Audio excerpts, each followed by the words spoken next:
Quando o assunto é definir ou aprimorar o nosso estilo pessoal, uma das coisas que mais falam é: identifique as suas referências. Mas será que a gente sabe interpretar o que essas referências querem dizer?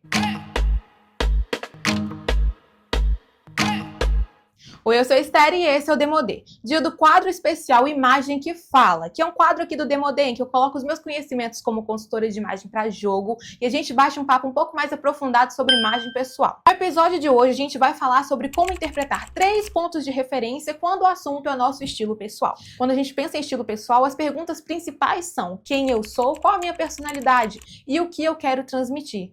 Dessa forma, quando a gente sabe o que as nossas referências transmitem, fica muito mais fácil de encaixar elas no que nós queremos transmitir. Primeiro ponto, linhas e formas. E a gente pode subdividir esse ponto em 2. Porque as linhas e formas podem ser retas e também podem ser curvas, arredondadas. As linhas e formas mais retas transmitem uma sensação de maior segurança e seriedade, enquanto as linhas e formas mais curvas transmitem uma sensação de dinamismo e maleabilidade. E isso é explicado pela forma como o nosso olhar se comporta ao ver cada uma delas. Quando a gente olha uma linha reta, uma forma mais sólida, a gente tem essa sensação de estabilidade, de rigidez. Por isso, essa é a comunicação que as linhas e formas mais retas têm na nossa imagem. Já quando a gente fala de linhas mais curvas, arredondadas e até mesmo na diagonal, a gente tem uma sensação automática de dinamismo, de movimento, porque é isso que os nossos olhos fazem quando percorrem essas linhas. Eles meio que dançam, eles se movimentam,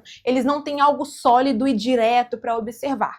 Então, quando a gente fala de imagem pessoal, as linhas e formas mais curvas transmitem mais acessibilidade, mais dinamismo e fazem com que a nossa imagem transmita uma sensação de mais flexibilidade. Então, se a gente busca uma imagem um pouco mais séria, mais austera, um pouco mais formal, as linhas e formas mais retas são as mais indicadas nessa situação. Já se a gente quer uma imagem mais acessível, dinâmica e até mesmo maleável e flexível, as linhas e formas mais curvas são as mais indicadas nesse caso. O segundo ponto é em relação à estrutura e textura dos tecidos, que inclusive pode influenciar e muito no resultado final das linhas e das formas que a gente vai obter com uma peça. O tipo de tecido, sua estrutura e sua textura tem um peso muito importante no resultado final do caimento de uma peça. Se a gente pensa em uma peça mais estruturada, por exemplo, a gente imagina que ela seja feita com tecidos como lã fria, gabardine, zibeline, até mesmo linho ou a sarja, porque eles têm mais peso, eles conferem de fato mais estrutura à peça que vai ser confeccionada. As peças de alfaiataria, por exemplo, a alfaiataria, que inclusive é uma técnica de confecção e não um tecido, eu acho que a gente já falou sobre isso por aqui, mas é sempre bom reforçar, conhecimento nunca é demais. As peças de alfaiataria que são mais estruturadas, essa é uma característica da sua construção, elas geralmente são recomendadas de serem feitas nesses tecidos também mais estruturados, que têm uma textura mais firme, justamente para poder conferir o caimento que se espera de uma alfaiataria, que é algo mais alinhado, que se mantenha de fato mais no lugar. Já quando nós pensamos em algo que transmita mais fluidez, um vestido, por exemplo, utilizado por uma madrinha de um casamento às 4 horas da tarde no campo ou na praia, fui bem específica, né? Mas é o que veio na minha cabeça. A gente já imagina algo mais leve, algo mais fluido, algo que dance com o movimento do vento. E hoje eu tô com uma coisa para falar, né? Enfim, uma filosofia, um borogodó, tô gostando. Mas continuando, se nós pensamos em algo mais fluido, que tenha realmente mais movimento, os tecidos mais recomendados para fazerem a composição dessa imagem são a seda, a musselina de seda, e se a gente quer algo mais casual, até mesmo uma viscose, justamente porque eles são tecidos de estrutura mais leve e textura mais maleável. E o terceiro ponto que a gente pode observar e interpretar, já foi um ponto inclusive muito discutido por aqui, que tem um vídeo inteiro só para ele.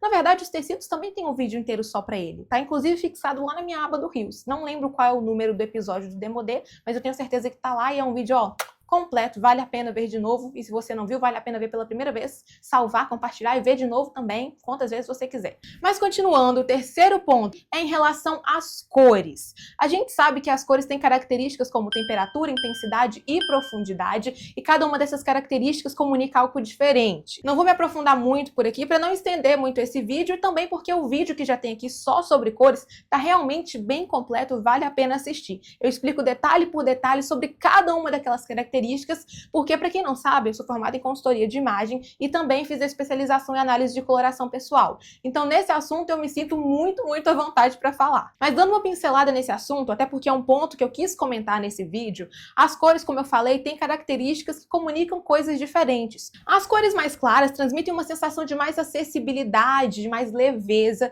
enquanto as cores mais escuras passam uma sensação de mais dramaticidade e até mesmo de certo afastamento. As cores mais intensas e vibrantes realmente têm uma sensação de transmitir mais energia, mais alegria, enquanto as cores mais suaves transmitem mais tranquilidade, uma sensação de paz e serenidade. E já se a gente fala de cores mais quentes, com mais adição de pigmento amarelo, a gente fala de uma sensação de mais aconchego, enquanto as cores mais frias, com mais adição de pigmento azul, transmitem uma sensação de mais segurança e confiança. Por fim, sabendo interpretar cada uma dessas características, eu acredito que fica muito mais fácil da gente decifrar e até mesmo montar uma estratégia em relação ao nosso estilo pessoal. Entendeu o que eu tô querendo dizer? A gente não consegue escrever um texto em mandarim se a gente não fala mandarim. Então eu acredito que da mesma forma é com a nossa imagem. A gente não consegue montar uma imagem que transmita o que a gente quer se a gente não sabe quais elementos usar para fazer isso. Na verdade, falando do texto de mandarim, a gente até consegue. Porque se a gente joga lá no Google Tradutor, um aplicativo de tradução, seja lá o que for, a gente consegue copiar. Mas a gente não sustenta por muito tempo, porque a gente vai saber só aquilo que a gente colocou lá. Mas e com a nossa imagem também é da mesma forma? Porque se a gente colocar muita coisa que a gente não gosta, que não transmite nossa personalidade, que a gente não se sente bem usando, vai faltar o fator principal, que é o quê? Confiança. E aí a gente não vai segurar esse look. E chegamos ao fim de mais um episódio, mais um programa, mais um Demodê. Como sempre, se você gostou, os comentários estão abertos para você me contar, deixar sua opinião, uma sugestão de vídeo, algo que você gostaria de trazer aqui pra gente poder discutir. Não esquece de deixar sua curtida também, porque ela é muito importante. Compartilhar esse vídeo com os amigos, com a família, com quem você quiser e, claro, salvar para ver depois, fazer que ele vale a pena ver de novo, também quantas vezes você sentir vontade. Inclusive, eu tava aqui pensando em fazer uma fusão entre os quadros do Demodê, porque aqui a gente tem o Bate-Papo Nada Demodê, que é o nosso quadro de entrevistas, tô amando fazer isso, e o Imagem que Fala, que é o quadro onde a gente fala um pouco mais sobre imagem pessoal. Eu tô pensando em fazer uma fusão dos dois e convidar para um bate-papo algumas amigas minhas que são consultoras de imagem, porque eu tenho mais de uma amiga que trabalha com consultoria de imagem e também conheço outras que não são minhas amigas ainda, mas podem se tornar por meio dessa ponte, né? O que você acha dessa ideia? Me conta aí nos comentários. Eu já ia quase me esquecendo. Se você tá vendo esse vídeo pelo YouTube, não esquece de se inscrever no canal e ativar o sininho para não perder nada que a gente compartilhar por aqui. Eu sou Esther Martins e esse foi o quadro especial Imagem que Fala aqui no Demodê. Até o próximo!